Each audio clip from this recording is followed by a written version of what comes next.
tips. It's at the end of October is coming. It's almost time for Halloween. Do you have your costume yet? I don't. I was thinking about being a shrub though, because it's easy and I could pop out and I remember people. you told us that like late September you were going to be a shrub. I'm still thinking about it. Either way, I want to preface this by saying none of these are about to describe you, because you're one of my closest friends and coworkers. Wonderful. I feel the same way. But whether it's your coworkers, your boss, family member, or friends, being around people who are negative, it can have a major impact on your happiness. It sure can. So joining us with tips to deal with these people is Jeff Longeville, author of The Filter. Jeff, wonderful to have you here. Good to be here. Now, we all know those people in our life, the people that just suck the energy right out of us. And we're going to talk about 3 specific people right now. Right, sounds good. Now, the first is the controller. Tell us about this person. The controller thinks they can control your life, so hence the name. So you get so caught up in what their opinion is because they're trying to take care of your life and trying to make sure you go in the right direction. They know all. So to not get caught up with them, you can say, I understand what you're saying, I respect what you're saying. You kind of give them their due, their 2 cents they can throw in, but don't take it too literally, especially if you don't want to. So you let them think that they're getting what they want. That's right. But then you're taking it with a grain of salt, and you're probably not going to do it. Right, because at the end of it all, you want to control your own emotions on the controller. Because that's important. Because if they control your emotions, then you're even in a whole other situation where you just really don't want to be in. It makes you feel negative and really drains the energy out of you. But I guess at some point, if it's someone that you're with a lot, you do have to kind of let them know, look, you know, you don't control my every move, you don't control all my actions. So, right.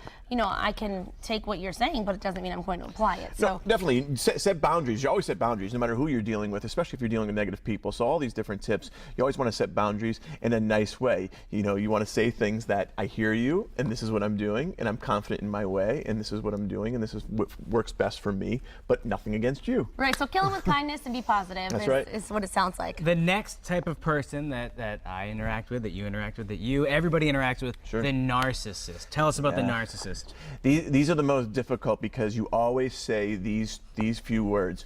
What? We're looking at a picture right now of the ultimate narcissist, and That's if this right. person is watching, I apologize. Yeah. This person's always in many people's lives, and you always say, "What? Only if they saw it my way, only if they understood, only if they could be different, only if." You keep on saying only if, and the narcissist is not going to do the only if. They're going to be one way. So only if you can only control your own emotions, your own thoughts, your own behavior. So don't look for them to change, especially if they've been that way for a very long time. It'll be foreign to them to actually change. So you really want to get into, actually, how do I control this? I control myself, my own emotions, setting up, again, boundaries, especially to the narcissist, because they're not going to have empathy. People always look for people to have empathy for them because it makes them feel more secure and feel good. Narcissists have a tough time with empathy.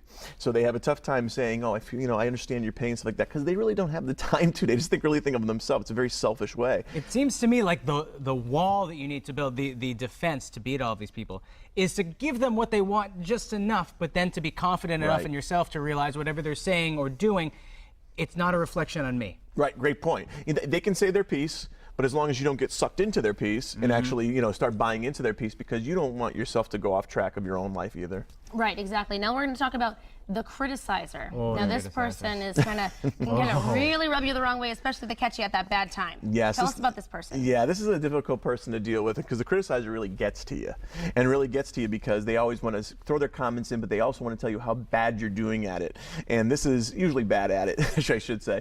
So it's very difficult to try to deal with them. Again, setting up boundaries is huge, especially to the criticizer. And like you said, Seth, it's a great point is, I hear what you're saying, that kind of thing. So you almost repeat the words back to them. I hear what you're saying, that you think that I'm doing it wrong, but this works for me, this works for my family, this works for this. And you kind of let them in on why you're doing it, but don't give them the satisfaction of always, really bowing to them. Yeah.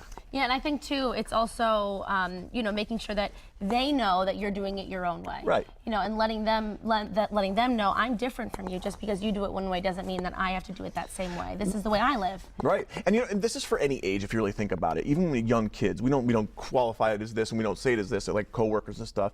But even as young kids, even dealing with them on the playground, you get these kind of personalities even on the playground at a young age. So you can't let them into your emotions in your life because then they control it, and then it becomes difficult, especially especially if the criticizer criticizes you, and then it's all you start thinking all these negative ways. You really, at any age, can't let them in. So it's a tough thing to do, but you got to practice it all the time. The criticizer needs to learn about the compliment sandwich to say, hey, you did this great, and this not so much, and this you can improve on, or give ideas on their own, how to get better. Right, and make sure you talk well to yourself when they're done talking.